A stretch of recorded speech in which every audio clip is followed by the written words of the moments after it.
O meu nome é Bruno Marchand, sou comissário desta exposição da Mariana Gomes aqui na Fundação Carmona e Costa e até hoje, que termina hoje, e queria agradecer muito a vossa, confesso até meio inesperada presença.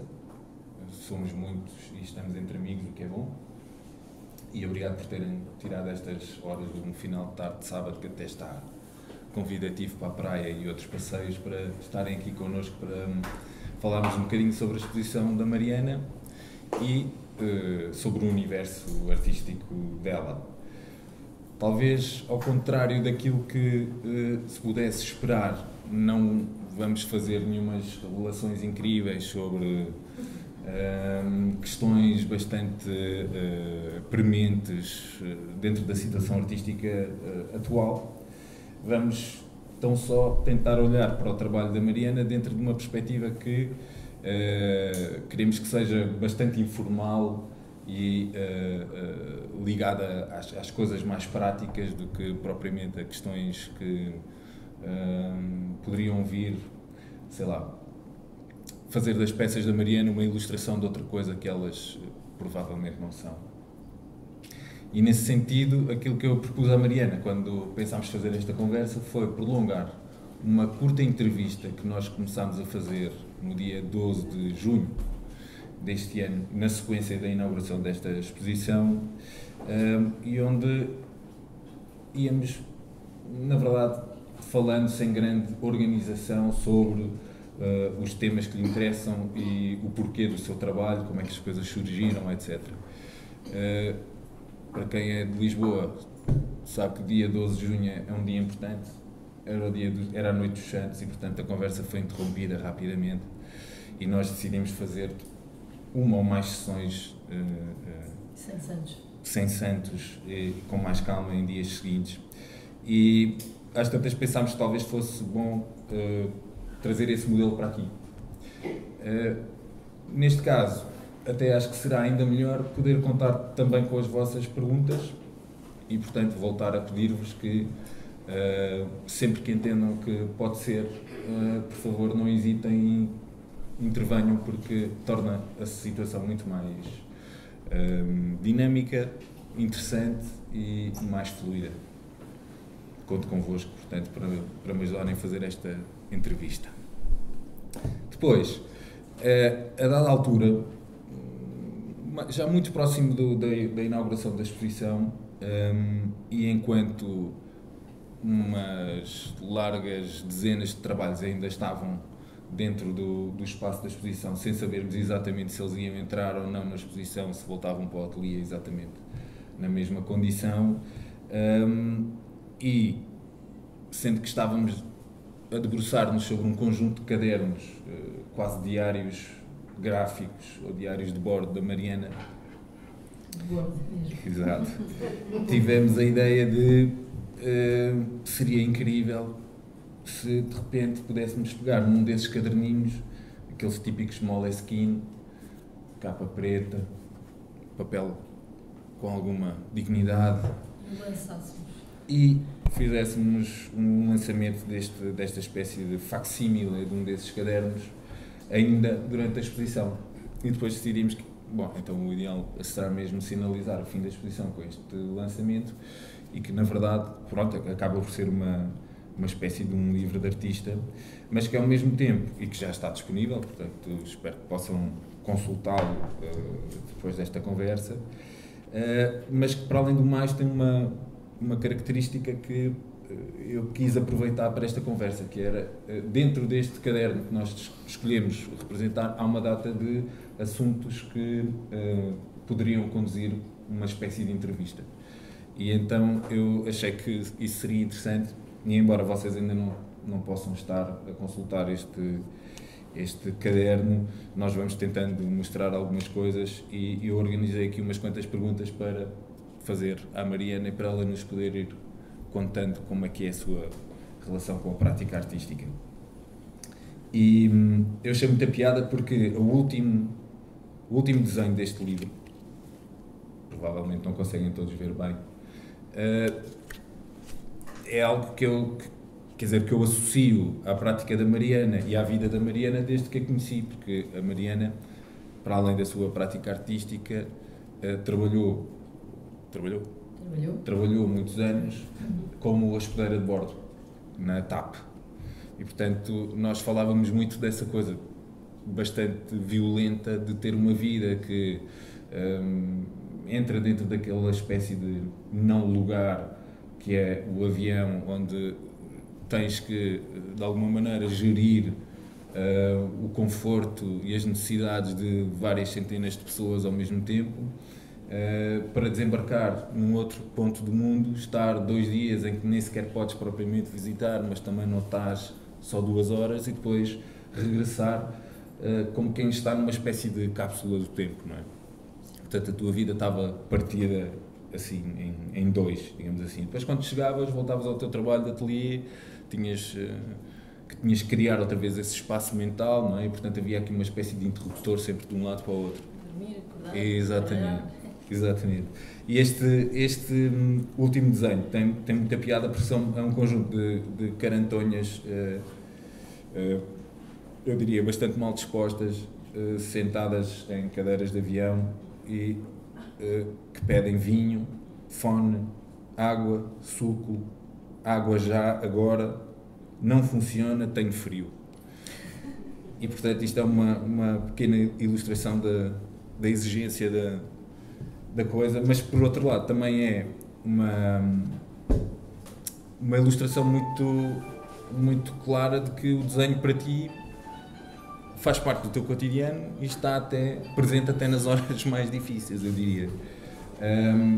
Quando eu penso em desenho que está presente cotidianamente na vida das pessoas e dos artistas também, lembro-me sempre da questão do doodling, não é? Aquela ideia de que nós podemos estar sempre a arriscar qualquer coisa que se vai organizando como um desenho, mas aos quais não damos muita atenção. Mas neste caso, se calhar o desenho até era uma espécie de uma forma de escape a esta pressão de estar sempre deslocada e teres que atender a várias... Sim. O que é que dirias? Boa tarde. Boa tarde, queria agradecer à Maria da Graça que acompanha o meu trabalho desde o início, por estar aqui, que é um bocado estranho, porque eu estou sempre desse lado, não é deste. E pronto. Estás muito bem. Pronto. Mas... Em relação ao doodling ou ao escape? Sim, não, quer dizer, no caso dos cadernos, os cadernos são muito uma companhia, sempre foram, sempre me rodeei de... Aliás, talvez a minha primeira amiga tenha sido a caneta, porque eu passava muitas horas sozinha e desenhava e imaginava coisas e desenhava e, portanto, estes cadernos têm um lado diferente de trabalhos com folhas maiores, porque me acompanham na viagem, que já fiz várias, e no fundo dentro da minha mala estava a minha casa, e dentro da minha casa eu tinha de ter qualquer coisa para arriscar e para desenhar. E também tenho em casa, para além de ter no ateliê, porque preciso ter essa... Preciso disso. Sou um bocado desenhadora compulsiva. Sim, neste caso, houve momentos muito divertidos, desta coisa da água e não sei o que, eu também me diverti muito com isso. Não era só uma coisa difícil, também foi uma coisa um bocado divertida, porque tens que lidar com várias situações e tens que te adaptar a tudo e pronto, e neste caso é um aspecto biográfico de conseguires responder e alimentar as necessidades das pessoas, não é? Mas dá a sensação que alguns destes desenhos podem ter sido feitos inclusive em viagem. Ou seja, enquanto estás em intervalos do teu próprio trabalho. Sim. São quase todos feitos em viagem. este caderno e os outros que eu tenho. Muitas vezes, quer dizer, eu tenho alguns cadernos que são formas de pensar pintura que eu não posso fazer na altura. Outros são experiências mesmo de formas com caneta, porque eu gosto muito de trabalhar com caneta. E pronto. Certo. Uma das questões também vinha diretamente a esse comentário que fizeste agora, que era saber, aqui, por exemplo, este desenho que tem, para quem possa ver, no fundo acaba por ser a mesma forma que aparece ali, em algumas pinturas que estão na última sala, e que me põe a pensar também até que ponto é que estes cadernos servem como lugares para projetar outros trabalhos, outras pinturas, e depois como é que tu fazes, se é que fazes uma decisão de não, quero passar para outro meio ou não? Muitas vezes acontece até ao contrário. Às vezes são ideias para pinturas e muitas vezes são representações das próprias pinturas, num modo de simplificação porque eu acho que quando passas a preto e branco consegues ver a estrutura das coisas. Eu já cheguei a fazer algumas impressões de pinturas a preto e branco porque eu sou tão fascinada com a cor, como dá para perceber, que me ajuda a pensar a estrutura e a trabalhar, a pegar outra vez na mesma coisa e usar um modo diferente, porque eu estou sempre à procura de um modo diferente. Não consigo... Como assim, um modo diferente como? Quando eu sinto que alguma coisa está estável, eu tenho que destabilizar aquilo e tenho que procurar mais e conseguir outro tipo de resultados no trabalho. Mas o estar estável quer dizer que há qualquer coisa que já não quer dizer traz que, por um exemplo, desafio, é isso? Sim, sei lá, fazer uma pintura e dizer assim, eu já sei que se usar determinadas cores e que pintar desta maneira, isto vai resultar. Isto não me interessa. Certo. Ou seja, eu posso despachar umas quantas pinturas assim, mas... mas pronto, é uma emergência, não? Certo. De outra forma não. Por isso é que eu gosto deste tipo de cores esquisitas. Agora estou a usar um castanho esquisito também. O que é que... É aquela coisa que uma pessoa vai a uma loja de tintas e pensa assim, o que é que eu faço com estas cores? Exato. Como é que é possível? Pois tu falas muito disso, do próprio material, de lançar desafios à partida, não é? Sim, e nomeadamente as cores, que é quer dizer, há várias coisas, mas para mim é muito fascinante. Como este verde, muito, aquilo, na outra sala, o verde muito intenso, que faz um contraste depois com este tom de pele, não é? Sim. Que acabou por ser um bocadinho um tema, digamos assim, ou um subtema dentro da própria exposição, não é? Sim. Como fazer funcionar ou não funcionar, ou não funcionar também. Uma paredes pintadas dentro de não funcionar, haver qualquer coisa que funcione. Porque às vezes há coisas que não funcionam e que tu olhas e não sabes dizer porquê, mas resulta. E muitas vezes isso... Eu procuro um bocado disso, mas isso é difícil de definir. Pois é. Inclusive... É muito difícil de definir. Mas mesmo dentro do registro de coisas que dentro do teu trabalho te interessam, também é um universo muito lato, não é? Sim. E esta exposição também mostra bem isso, não é? Nós temos figura, depois temos coisas que não percebemos bem se são figuras, se já são coisas meio abstratas, temos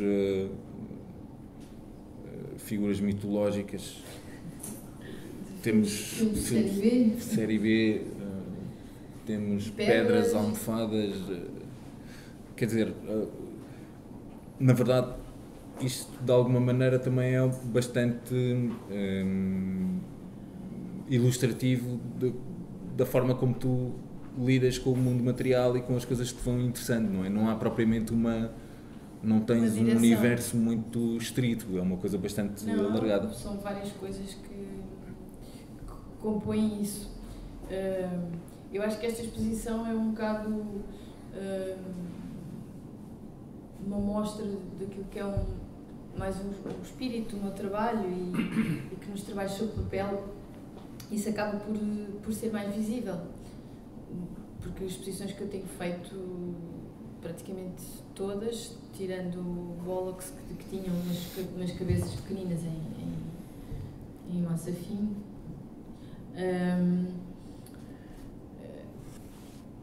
eu tenho mostrado quase sempre pintura, e é sobre pintura, e a pintura, e pronto. Quer dizer, claro que a pintura é também o meu universo, mas aqui existem várias coisas, existem esses personagens que fazem parte do meu imaginário, que aparecem em alguns desenhos, não é uma coisa, não é uma série, são coisas que eu vou fazendo, porque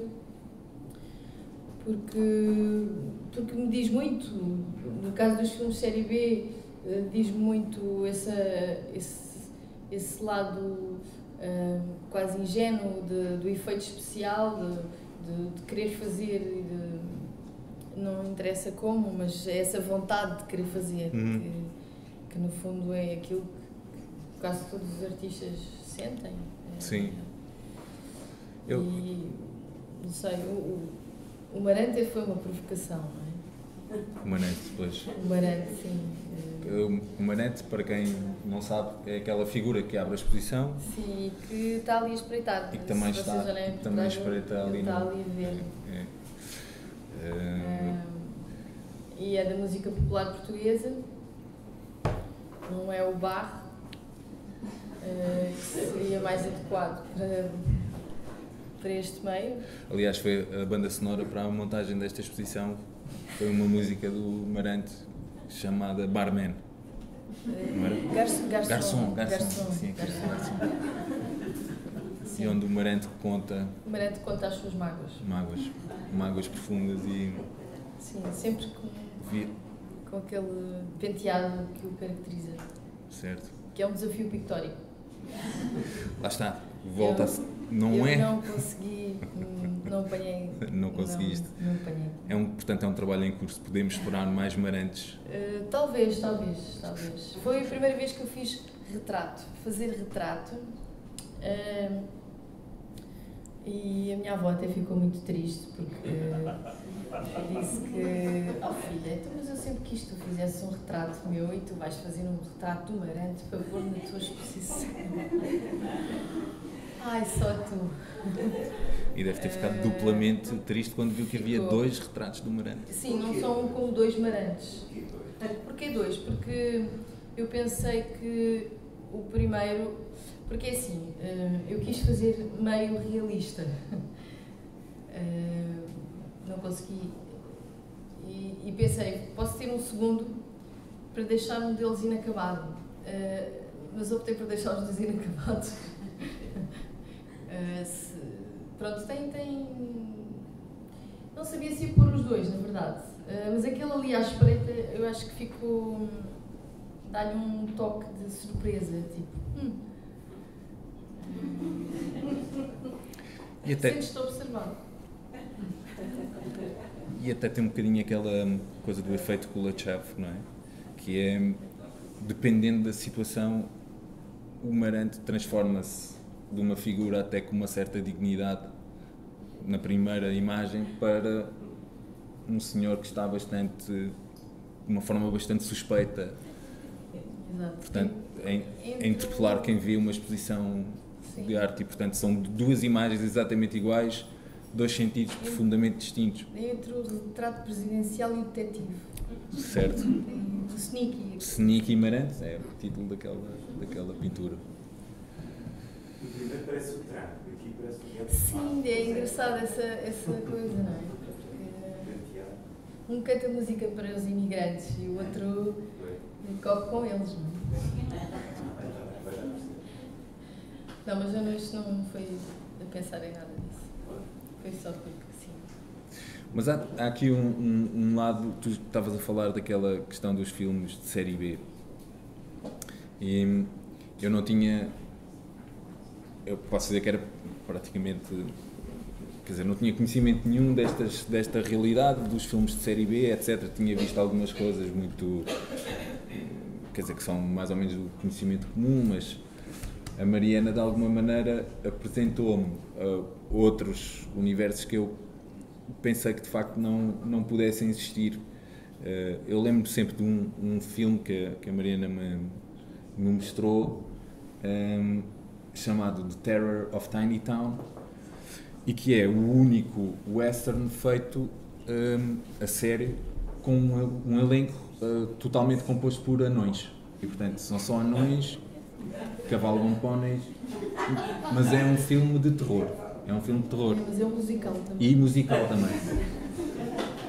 E a grande questão é, quando passa aquele momento de absoluta surpresa e estranhamento ao mesmo tempo, aquilo que a mim me trouxe, a questão com que eu lidei foi saber o que é que leva uma pessoa, neste caso o produtor do filme, a empenhar muito dinheiro, porque foi uma produção quase própria, quase. Aquilo era, não andava muito longe do hollywoodesco, não era aquela coisa super amadora, tinha, portanto, investir uma data de dinheiro numa ideia que à partida seria só mesmo uma piada. Quer dizer, o filme tem tanta piada só descrita assim, como depois estar a vê-lo lá, e portanto podia-se, mas há aqui uma coisa muito fascinante, que é essa ideia de alguém se debruçar muito seriamente sobre qualquer coisa que aparentemente não é. Vai ser uma piada ou vai ser tomado como uma piada, e de alguma maneira o teu universo também tem muito disso.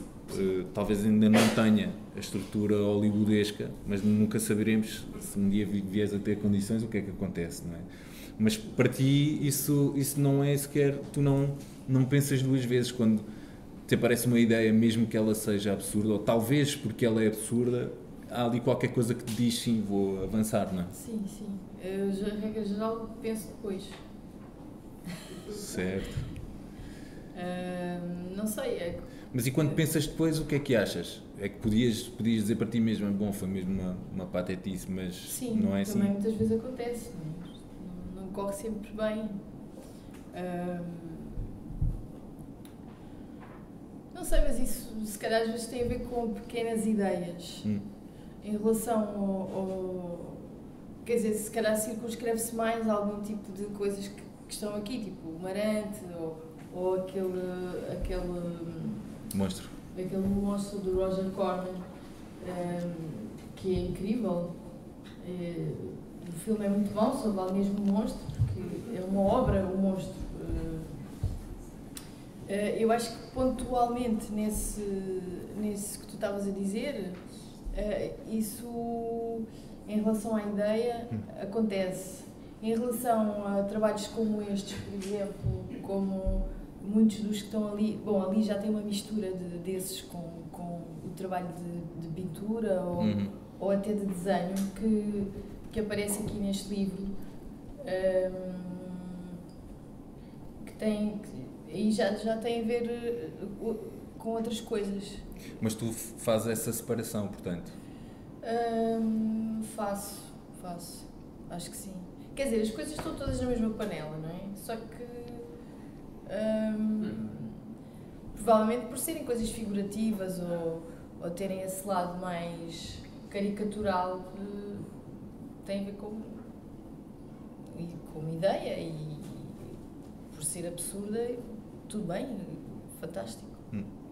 Mas por acaso é interessante falares nessa questão do figurativo, porque na verdade, e embora haja imensa sugestão de que poderia haver aqui incursões assim fortes pela abstração, é bastante difícil tu encontrares um desenho, uma pintura que se possa considerar estritamente abstrata. Aliás, até há algumas pinturas, por exemplo, se olharmos para esta pintura vermelha, talvez esta não seja a melhor o melhor exemplo, mas nos desenhos encontramos seguramente, por exemplo, desenhos de pinceladas. Sim. Ou seja, quase como se fosse... Ou seja, não é a pincelada que lá está, é a representação da pincelada enquanto Sim, é a coisa, forma, enquanto matéria. Sim. Não é? Sim. Há sempre aqui um bocadinho um jogo de aproximação e afastamento em relação a esse limite da coisa reconhecível, e quando passamos ou para a abstração enquanto ideia, digamos assim, ou para a abstração enquanto trabalho com a matéria da própria pintura, estritamente. Sim, não é? sim. Mas tu nunca decides enverdar por aí, não é? Ficas sempre um bocadinho No limite. nesse limite. Sim. Mas porque a abstração não te interessa particularmente, porque... Não, quer dizer, em relação à abstração, eu acho que, tirando formas puras de uma geometria, ou assim, mesmo coisa quase matemática, que não me interessa todo, porque o meu trabalho é muito orgânico e vivo, e mexe-se, e cai, e levita, e equilibra-se, E tu sentes que isso não funciona, não existe nesse domínio da abstração? Não, eu acho que é uma mistura de coisas. Por exemplo, aquilo que eu estava a dizer, não é? Que eu tenho feito várias pedras. As pedras, no fundo, são... quer dizer, são... O que é que são pedras? Pois. Não é isso, podem ser... Quer dizer, não são seres vivos. Não são objetos. Não são... qualquer coisa... que transporta um valor simbólico por si mesmo, não é? Sim, são formatos um bocado dúbios em relação àquilo que pode ser uma figuração e uma abstração, por exemplo. E eu acho isso muito interessante. E são elas que constroem as casas, e são elas que estão nas montanhas, e montanhas incríveis que eu ainda não vi. Não são muito montanhas.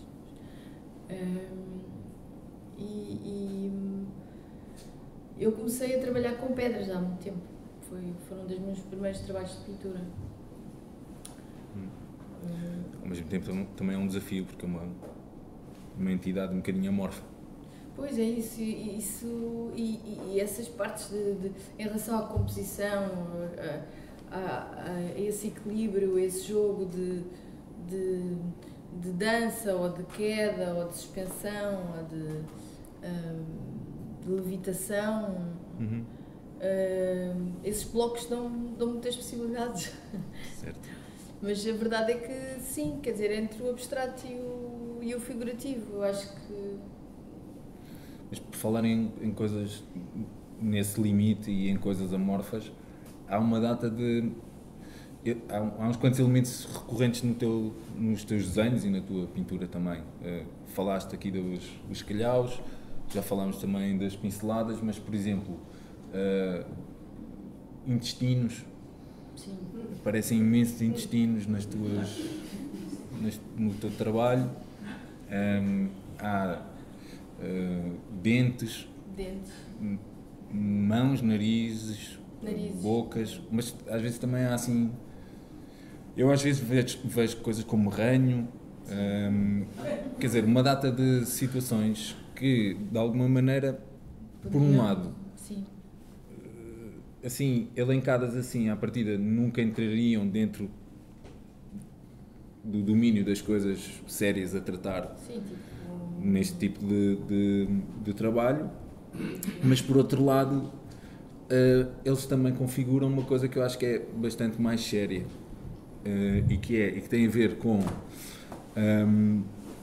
elas abrirem estas três categorias no teu trabalho, que tem a ver com portanto, o escatológico e a ideia de nojo, por um lado, depois o terrífico e portanto a ideia de medo. Tipo, Eu sei, estou a exagerar. E por outro, o cómico e o efeito do riso. Não é? De alguma maneira, depois de pensar isto e de ficar muito contente porque pensei isto, também achei que isso quer dizer que de alguma maneira há uma espécie de uma... Tu procuras ou não, isto é uma pergunta, que a tua prática artística tenha ou puxe um efeito somático, ou seja, interessa-te esta ideia de que uma imagem pode conduzir a uma sensação que é muito visceral, muito corporal, que não são coisas que vêm, digamos assim, de uma intelectualização daquilo que tu estás a propor, mas mais de uma resposta quase visceral e somática, riso, medo, nojo. Sim, são sensações primárias. Certo. Eu não faço isso conscientemente. Agora vou fazer Quer dizer, às vezes faço, mas é de vez em quando. As regras já são coisas até mais específicas. De que género? De que género? Por exemplo, há umas paisagens do... estou mal com nomes. É do Richard Hamilton. Que é um cocó e depois tem uma paisagem bucólica atrás. Certo, certo. Sim. Eu acho isso extraordinário. Não, quer dizer, há um lado quase Monty Python também no meu trabalho, sei que eu posso falar nisso, em que o absurdo se junta àquilo que é mais sério, que são as preocupações da pintura, mas eu não fico ali a sofrer, eu divirto-me imenso a trabalhar. E quer dizer, eu acho que as coisas acabam por passar por isso. Esse lado mais visceral, eu sou mesmo assim também. O meu corpo afeta-se muito com o mundo. Se estou nervosa, fico mal da barriga, sei lá, qualquer coisa assim. Não sou imune ao mundo e o meu corpo não é imune ao mundo. E os meus trabalhos são o reflexo disso, acho eu. Certo. Não sei o que é que te diga, mas... Está bem. Acho que está bem. Deixa-me só ver o que é que eu tinha mais aqui. Não quero ver. Pois sim, era. Tinha aqui uma pergunta também, que há algumas referências mais ou menos claras dentro do teu trabalho. Isso aparece naturalmente, não é nenhuma questão de citação, nem uma questão de... Quer dizer, por acaso há uma pintura aqui que é de facto uma apropriação escandalosa de uma pintura do José Loureiro, não é? Que está aqui nesta sala. Eu disse. Ele está informado. Sim. Mas na verdade há outras. Neste caderno, por exemplo, há aqui umas formas que podiam lembrar o Brancusi. Sim. Philip Guston em algumas pinturas também poderia... Sim, é uma afecção pelo trabalho dos outros que acaba por... quer dizer, por surgir um bocado às vezes como citação, mas depois aquilo é transformado noutra coisa. E eu gosto muito da companhia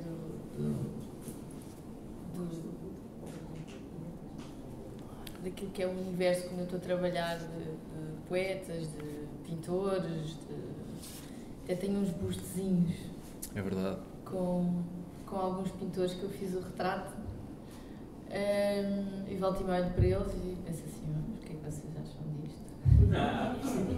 Mas eles não dizem nada. Estranho. Mas eu acho que quer dizer, sentes-te acompanhado. E às vezes imaginas que está lá o Tintoretto a dizer assim, pá, Mariana, isto assim não vai dar. Assim não chegas lá. Assim não chegas lá. Pronto, depois ele vai-se embora. E eu fico, e agora o que é que eu faço com isto? Mas pronto, isto para dizer que, para além destas alucinações, que espero que sejam saudáveis, essas coisas aparecem também. Por exemplo, que fiquei fascinadíssima com as pinceladas do Liechtenstein. E quando eu comecei a fazer aquelas pinceladas e tem desenho em guache que aparecem ali, eu também me senti acompanhada. Disse assim, agora vou fazer isto.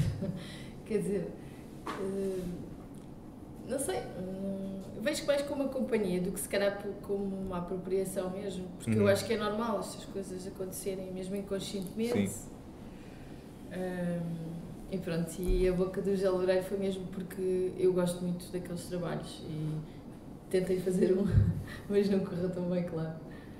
Não está nada mal. Não está, mas é aquelas aqui é. Bom, eu não tenho muito mais perguntas. Podemos falar um bocado mais sobre essas coisas. Vamos falar naquele dialeto. Naquele dialeto que combinámos também.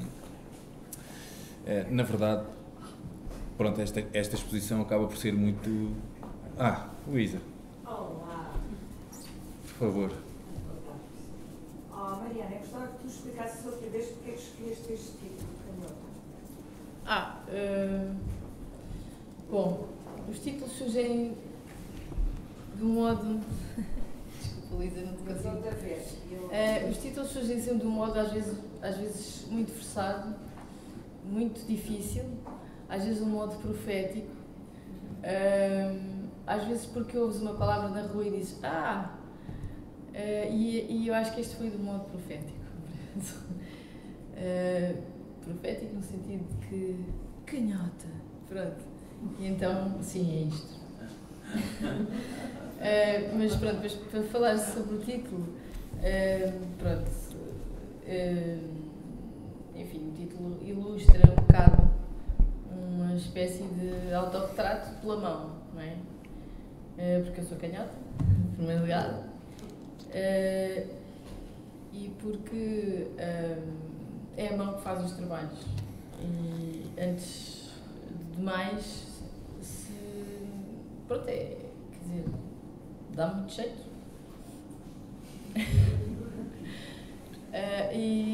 Na altura até originou um projeto.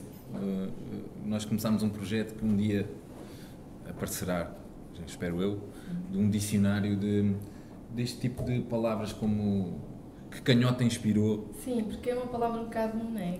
Canhota. É estranha, parece calão, mas não é. Pois. E um dia vamos fazer esse dicionário de palavras. Que já tem outras entradas como caparro, que é aquela... Toda a gente sabe o que é, mas é esquisita. É esquisita. Alcaparras. Poderia ser. Nós estamos abertos a sugestões, portanto, sempre que queiram e sintam que faz sentido. Pois, e depois é aquelas coisas que uma pessoa sempre ouviu, não é? Epá, não varras o chão, faz-me aflição ver-te varrer o chão. Faz-me tanta aflição ver-te escrever. É verdade, um canhoto cresce com isto e as tesouras que não são próprias. Não imaginam que eu já sofri com as tesouras. Pois há um lugar aí de sofrimento. Também, mas desadequação. De desadequação. Isso marginal. Também faz muito sentido com o teu universo, não é? Sim, também, é verdade. Tem a ver com isso. Não sei se respondi, Luísa. Sim. Gostava de saber se alguma vez experimentaste desenhar com uma direita. Já. E sai com uma canhota dos destros? Fica um bocado esquisito. Põe a língua tapada. Fico com muito esforço para fazer. Estás-te mesmo a concentrar para... Estou assim. Mas é um exercício curioso. Mas não faço mais do que uma vez 10 em 10 anos. Não sei se querem perguntar. Sim. Estão todos animados? Posso falar? Claro. Eu tenho na minha coleção meia dúzia de coisas da Mariana e gosto muito. E há pouco vocês falaram de outras coisas de abstratas e figurativas, etc. Até mesmo um retrato que eu tenho, que eu descobri, ou pronto, que a Mariana disse, nas pessoas que veem, é um retrato do Pedro Lapa, que ela, na altura, quis fazer uma série de retratos decoradores, penso eu, não sei se o projeto foi para a frente, mas pelo menos do Pedro Lapa. E na coisa que se percebe naquele retrato são as orelhas, não é? Continua a ser muito abstrato. E para mim, as coisas da Mariana têm uma abstração muito maior que a parte figurativa. E ao bocado ficou aí um bocado na dúvida, porque eu, quando as coisas estão, neste momento não tenho nada na parede, nem cá, porque, mas muito tempo que vi os teus trabalhos, para mim, eu nunca consegui saber o que eram. Pois é, um bocado. Depois, tem muito disso, mas e depois não há dúvida, tens outras coisas, eu não vejo nenhuma figuração nos calhaus, por exemplo, agora possa partir. Mas tu vais escondido, eu não fico desiludido com isso, porque eu gosto muito da tua pintura, que é abstrata, não é? E que não tenho nada para apoiar, e que aquilo é terrível, porque continuo por ali sem saber. Mas achas que é mesmo, a maior parte das tuas coisas não tem nenhuma base figurativa, não é? São coisas. Não tem, não tem. Mais estes trabalhos, por exemplo, do que as pinturas grandes. Ou se existe isso depois é disfarçado. Porque não é isso que interessa, é o trabalho de pintura. Para mim. Não quer dizer nada. Por isso, há pouco, falaram um pouco, eu fiquei um pouco. Até o retrato que tu chamaste do Pedro Lapa, sim. As pessoas que o veem, que o viram em casa, etc., não conseguem perceber que aquilo é um personagem, percebe? Pois. Isso é Tem uma sugestão. Quer dizer, embora as coisas possam, porventura, ter alguma base figurativa, tudo isso, mas depois tu estás a volta de uma maneira que as coisas vão completamente, e hoje são isto, de manhã estás bem disposto, são aquilo, depois estás mal disposto à tarde, as pessoas que veem, as coisas mudam, e isso é muito interessante na tua pintura. Portanto, eu não vejo uma base figurativa naquilo. Por isso, sobretudo nas pinturas já, como sabes, são pinturas bastante grandes tuas. Sim, não. Até acho que eu tenho trabalhado agora também. Não me desiludiste com a parte figurativa. Sim. Pois, é importante dizer que, pronto, para esta exposição na Fundação Carmo Costa, trabalha sobretudo, ou especialmente, com a parte do desenho. Sim. Foi isso que nós fixámos, trabalho sobre papel. Mas é interessante discutir essa questão, porque, na verdade, na maioria dos teus desenhos, e nós vimos muitas centenas deles, aquilo que se estava a falar agora, de facto não tem o mesmo tipo de presença. Pois. Existem algumas coisas que eu associaria àquela área do padrão e decoração, que isto é uma tradução direta da Pattern and Decoration, que foi um período importante de pintura logo a seguir, no final dos anos 70, sobretudo americano, mas também europeu, e onde havia uma reação um bocadinho a estas coisas muito secas, quer do conceptualismo, quer do minimalismo, e portanto a pintura voltava um bocadinho, digamos assim, a assumir que o ornamento também podia fazer sentido, essa ideia da criação de padrões também era uma reflexão sobre, digamos assim, a gramática da pintura, etc. E isso de facto existe nos teus desenhos. Mas comparando com a pintura, ela quer dizer, é muito pequena. O teu desenho é sobretudo figurativo, mesmo quando a figura é super ambígua, como um calhau. Pois não sei. No desenho. Não, e sobretudo, se calhar, também pela questão da necessidade que tu tens de representar projetos de pinturas, outras pinturas que já existem, não é? Até aí há a questão da representação no desenho. Sim, mas também, quer dizer, neste tipo de cadernos, mais do que nos desenhos maiores, o que acontece é que também existe, como isto é um diário, tipo um diário bem, que me acompanha, também existe, sei lá, eu também pratico, se eu fazer um bocadinho de desenho à vista, que já não faço há muito tempo. Quer dizer, aí tem isso. Mas não sei, também tem muitos padrões, também tem muitos elementos quase decorativos, de repetição, que depois é tudo torto. Também tem isso em muitos desenhos. Esse lado imperfeito daquele padrão que é geometrizado, que é standard. E depois também tem algumas pinturas que, a partir daqueles padrões, como as lonas, depois faço uma distorção do se isto não pode estar assim tão direito. E pronto, fica tudo torto. Certo. Sim, mas Como foi o salto para os gigantones de papelão ou papel machê? Que de facto não há nada menos figurativo. Sim, eu, sobre os gigantones posso dizer várias coisas. Já foi uma exposição que eu fiz na diferença com a Raquel Melda, que fizemos as duas uma viagem à Lua. Muito a propósito agora. Exatamente. 50 anos. Exatamente. E portanto, ela trabalhou com elementos mais espaciais e eu recuperei algumas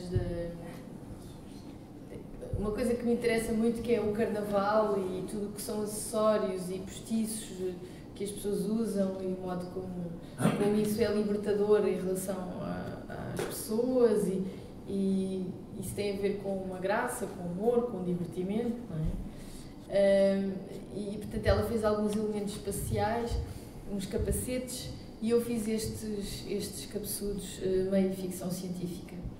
E depois fizemos eles não apareceram, na verdade, eles apareceram em vídeos, em videoarte, e era uma coisa completamente absurda, porque eles corriam de um lado para o outro, e depois havia um outro vídeo que era uma colagem de vários filmes de ficção científica, que apareciam estes personagens, estilo em plastros, a fazerem adeus.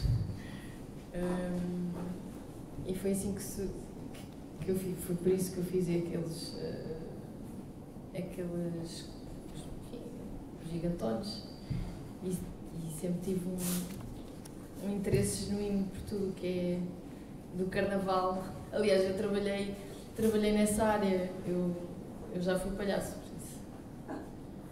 Já fiz animações. Não era bem palhaço. Não, era tudo um pouco, era o que me pediam. Portanto, também tem um lado biográfico. Enfiavas-te dentro daqueles fatos, sim, não é? eu Para tinha as festas para cabeças deste crianças. tamanho sim, Boba Construtor, sim.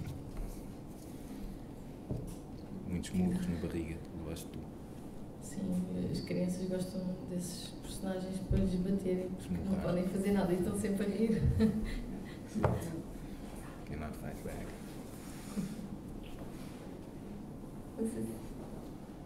Mais alguma questão? Encomendas para retratos? Qual é o próximo retrato? Não sei. É segredo. Não sei, não pensei ainda nisso. Agora, pensei no Nel Monteiro, mas... Nel Monteiro? Nel. Nel? Não. E Fantasma? Não. Se fosse a ser, seria o Chuck Norris. Chuck Norris é que exerce um certo fascínio. Sim, Como aliás se vê no convite da exposição. Há uma. Todos estão sérios. Pois é, a coisa ficou séria. de repente. O que é estranho, porque na verdade o teu trabalho não tem nada a ver com muita seriedade e sobretudo, ou mais do que não ter a ver, aquilo que eu acho mesmo que é refrescante e muito aliciante no teu trabalho é a forma como tu usas da tua liberdade para fazer exatamente aquilo que te apetece. E como isso às vezes pode ser uma espécie de um perigo, não é? Às vezes quando fazemos só aquilo que nos apetece, acabamos por escorregar e quer dizer, isso não desembocar em nada que seja propriamente muito interessante. No teu caso, aquilo que esta exposição mostra, mais do que as outras que até já tínhamos feito uma outra antes desta, e as exposições de pintura que eu já vi tuas, é que de facto ela é muito ilustrativa do teu universo e da forma como tu te moves de uma forma absolutamente descomplexada e descontraída por uma data de referências que à partida não teriam um cabimento muito lógico e muito direto dentro da coisa séria e nobre que tende a ser associada com o espírito artístico. E isso eu acho que é de facto muito refrescante e super bem-vindo. E portanto, se calhar fechava esta conversa a agradecer-te por teres-me convidado para fazer esta exposição contigo. Agradecer também à Fundação Carmona Costa, mais uma vez. Agradecer a vossa presença. Exato, que escolheram vir para aqui. E pronto, dizer-vos que está lá à entrada para consultar este maravilhoso facsímile, que é uma edição de 100, é uma edição de 100. E pronto, agradeço muito a vossa presença. Muito obrigada.